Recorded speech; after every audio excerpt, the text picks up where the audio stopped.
Human heart muscle, some kinds of smooth muscle, and insect asynchronous flight muscles all share the property of being stretch activated. In other words, when they're stretched, they contract.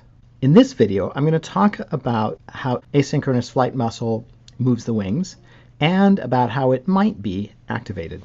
The first thing to see is how an insect might move a wing. And I'll draw this in schematic. Here's a wing, and here's a pivot point. If we pull down on this pivot, then that will give us an upstroke on the wing. If we push up, that gives us a downstroke. The wing will push down.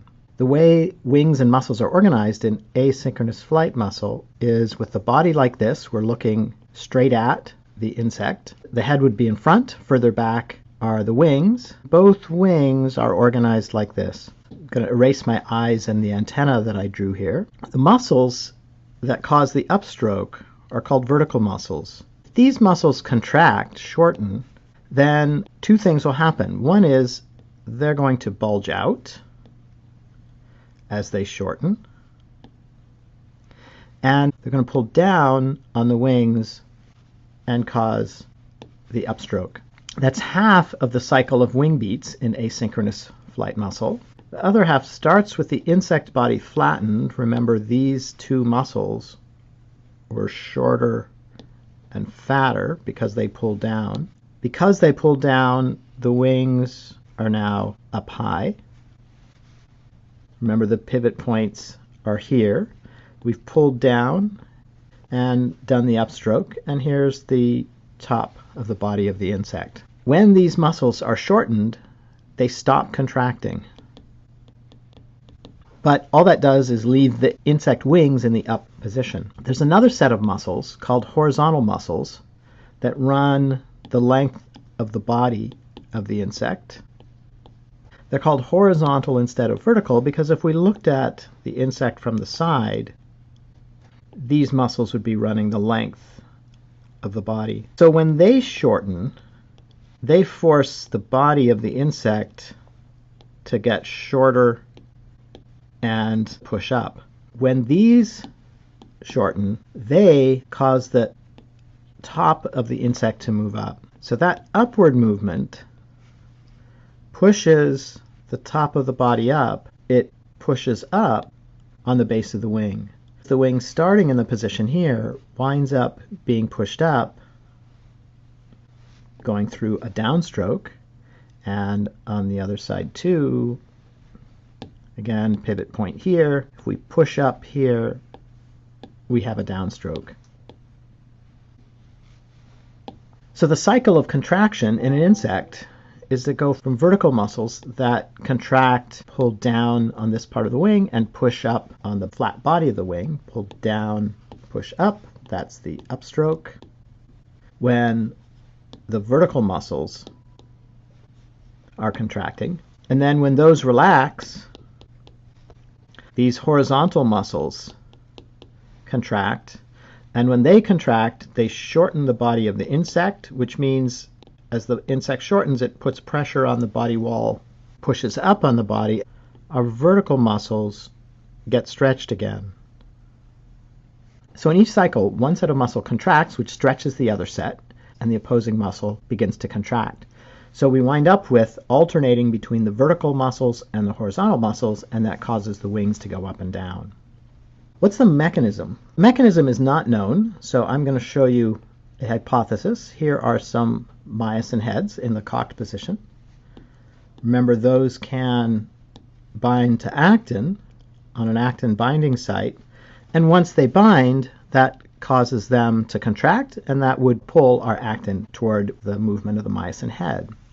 Covering the actin is a protein called tropomyosin, and so the muscle stays relaxed until another protein, troponin,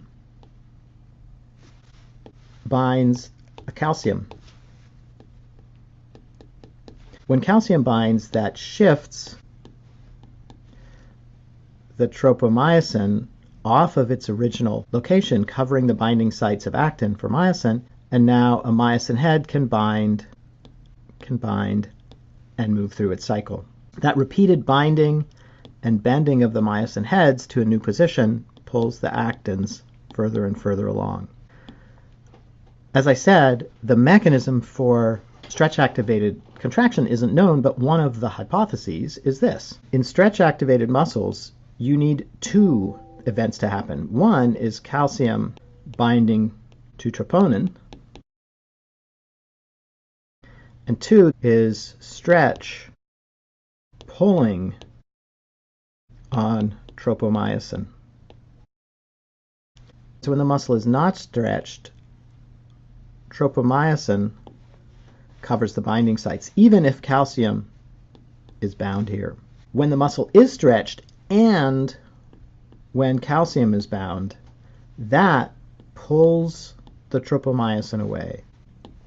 So that combination pulls the tropomyosin away only when you have both. So in stretch-activated muscle, if you start with the wings in some position,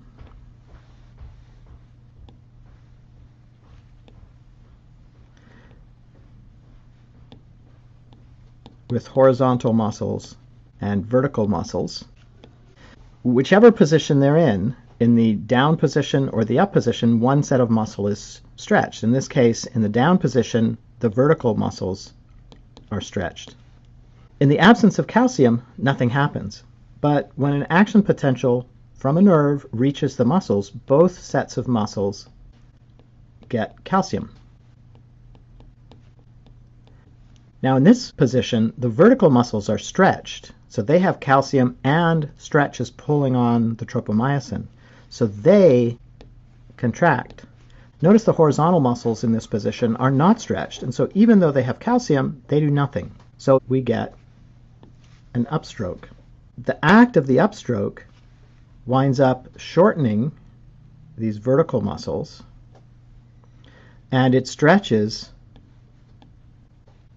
the horizontal muscles. So now we have the wings in the up position. The body of the insect is down here.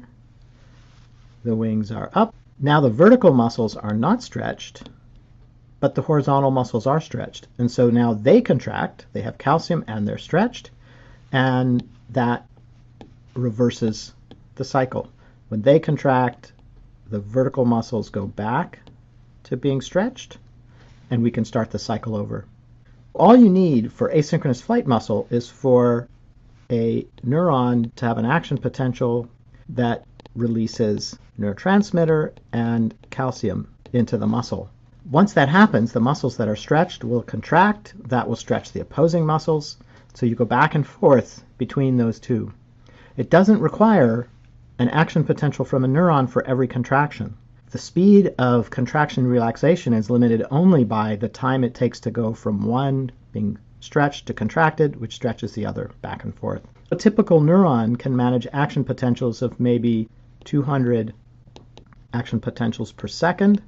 The fastest motor neurons to control muscles make it up to maybe 1,000 action potentials per second, which would get you at most around 1,000 beat cycles per second.